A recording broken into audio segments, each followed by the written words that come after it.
आमदार आदरणीय निलेशजींच्या वाढदिवसाच्या निमित्तानं या व्यासपीठावर उपस्थित असलेले देशाचे माजी मंत्री, विद्यमान रत्नागिरी सिंधुदुर्ग मतदारसंघाचे खासदार आदरणीय राणेसाहेब, या जिल्ह्याचे लोकप्रिय पालकमंत्री आदरणीय नितेशजी राणे, आम्हाला सगळ्यांनाच मार्गदर्शन करणाऱ्या आदरणीय व्यासपीठावर उपस्थित असलेल्या बहिणी, व्यासपीठावर उपस्थित असलेले आजचे उत्सवमूर्ती, सत्कारमूर्ती आदरणीय निलेशजी, व्यासपीठावरील सर्वच सन्माननीय मान्यवर, जिल्हाप्रमुख दत्ताजी सामंत, उपनेते संजयजी आंग्रे, त्यांच्यासोबत उपस्थित असलेले सर्व मान्यवर आणि हजारोंच्या संख्येने उपस्थित निलेशजींना आशीर्वाद देण्यासाठी आलेले बंधू भगिनीने, माझे सर्व तरुण सहकारी मित्र, आता जिल्हा प्रमुखांनी सांगितलं की उद्या अधिवेशन आहे आणि अधिवेशनाचं भान ठेवून माझा वाढदिवस त्या दिवशी साजरा नाही झाला तरी चालेल. तुम्ही साजरा करणार असाल तर तुम्ही साजरा करा, परंतु मी विधानसभेत जाणार आहे हे सांगणारा 288 आमदारांपैकी पहिला आमदार जर कोण असतील तर ते निलेशजी राणे असतील. कारण मी देखील गेली 25 वर्ष विधानसभेमध्ये काम करतोय, पण कार्यकर्त्यांच्या आग्रहापोटी असेल, कार्यकर्त्यांच्या इच्छेपोटी असेल, अनेक कार्यक्रम मला देखील विधानसभेचं अधिवेशन सोडून करावे लागले.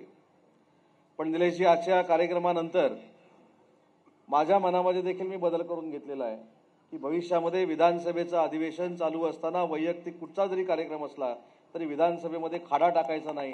हा तुम्ही निर्माण करून दिलेला आदर्श हा फक्त तुमच्यापुरता मर्यादित नाही, तर 288 आमदारांपुरता आहे, 287 आमदारांपुरता मर्यादित आहे. आणि म्हणून मला असं वाटतं एक चांगलं नेतृत्व, मी मगाशी राणेसाहेबांना देखील सांगितलं, आणि जे खरं आहे ते बोलायला कोणाच्या विचाराची आवश्यकता आहे, कोणाच्या भीतीची आवश्यकता आहे अशातला भाग नाही. मी देखील 20-22 वर्ष आज विधानसभेमध्ये काम करतोय, परंतु गेले 2 आठवडे मी राज्याचा मंत्री आहे, नितेशजी देखील मंत्री आहेत, आमच्यावर जी जबाबदारी पडते ती आम्ही पार पाडतो.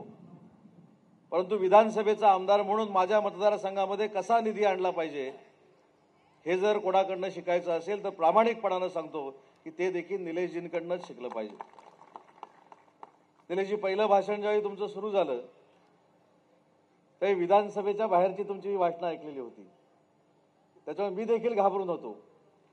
पण तुमचं भाषण ऐकल्यानंतर खऱ्या अर्थानं बॅरिस्टर नाथपैंची, प्राध्यापक मधु दंडवतेंचा वारसा तुम्ही विधानसभेमध्ये चालू शकता, इतकं भाषेवरचं प्रभुत्व आम्हाला सगळ्यांना बघायला मिळालं. मी आजही सांगतो, आज राज्याचा मंत्री म्हणून मी काम करतोय, 3 वेळा 4 वेळा राज्याचा मी मंत्री राहिलोय, परंतु ज्या पद्धतीनं काही विषय निलेशजींनी विधानसभेमध्ये प्रेझेंट केले, दाखवले, सरकार जरी आपलं असलं तरी सरकारला जाब विचारणारा आमदार कसा असतो हे देखील त्यांनी दाखवून दिलेलं आहे. पहिल्या भाषणाला तर मला भीती वाटली होती की मुख्यमंत्र्यांना तुम्ही जे प्रश्न विचारले होते तर मुख्यमंत्री कसे रिॲक्ट होतील हे सगळे बघत असताना तुम्हाला मुख्यमंत्र्यांनी देखील शाबासकी दिली हे बघणारा याचा साक्षीदार मी आहे. आणि म्हणून मला असं वाटतं की दत्ता सामंतांनी जे सांगितलं की 3 महिन्यात जर तुम्ही 5 एसट्या आणू शकता तर 5 वर्षामध्ये सगळ्या महाराष्ट्रातल्याच एसट्या इकडे आणू शकता, ही देखील खात्री माझी आहे. आणि त्यांच्यामध्ये झालेला राणेसाहेब आमूलाग्र बदल हा आम्ही बघितलेला आहे.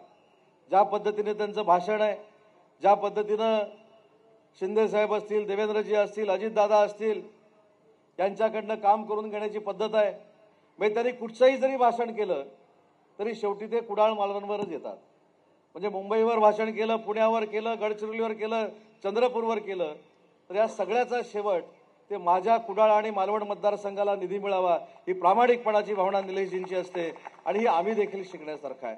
आणि म्हणून मला असं वाटतं की मगाशी कुणीतरी सांगितलं की मी प्रोटोकॉल पाळतो. मी आज प्रोटोकॉलसाठी आलो नाही, मी फक्त राणे कुटुंबियांच्या प्रेमापोटी आलोय आणि निलेशजींच्या प्रेमापोटी आलेलो आहे.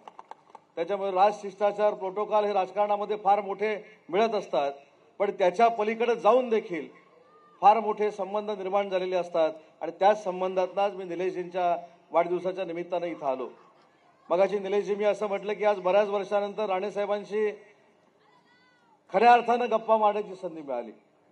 राणेसाहेबांची वागण्याची पद्धत, राणेसाहेबांना अनुभवलं अनेक कित्येक वर्ष, पण राणेसाहेब मगाशी बोलताना असं म्हणाले की उदय आहेच तसा आहे, परंतु राणेसाहेब हे जे काही आम्ही जे शिकलो ते तुमच्यामुळेच शिकलो. कारण आजच्या गप्पातनं हे सिद्ध झालं की राज्याचे मुख्यमंत्री राणेसाहेब होते, देशाचे केंद्रीय मंत्री राणेसाहेब होते, परंतु आज आमच्याबरोबर जे गप्पा मारत होते ते एक सर्वसामान्य कार्यकर्ता म्हणून गप्पा मारत होते.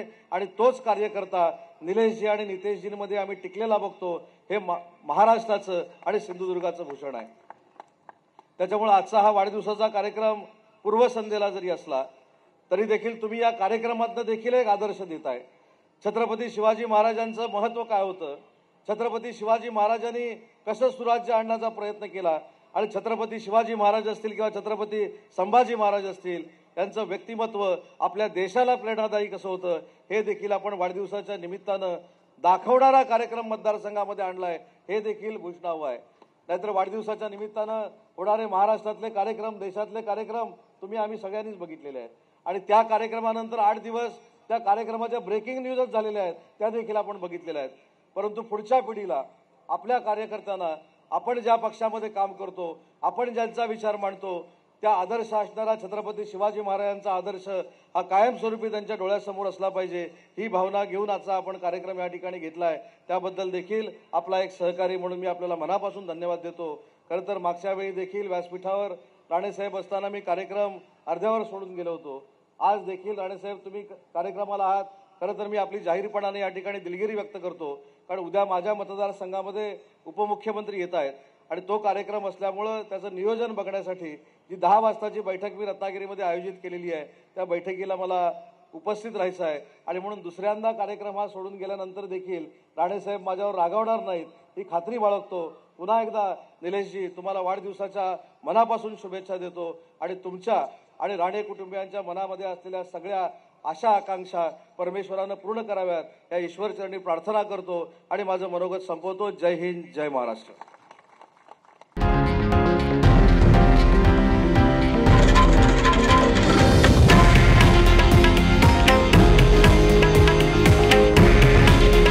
हे आहे देशातील नंबर 1 न्यूज नेटवर्क आणि आपण पाहत आहात TV9 मराठी.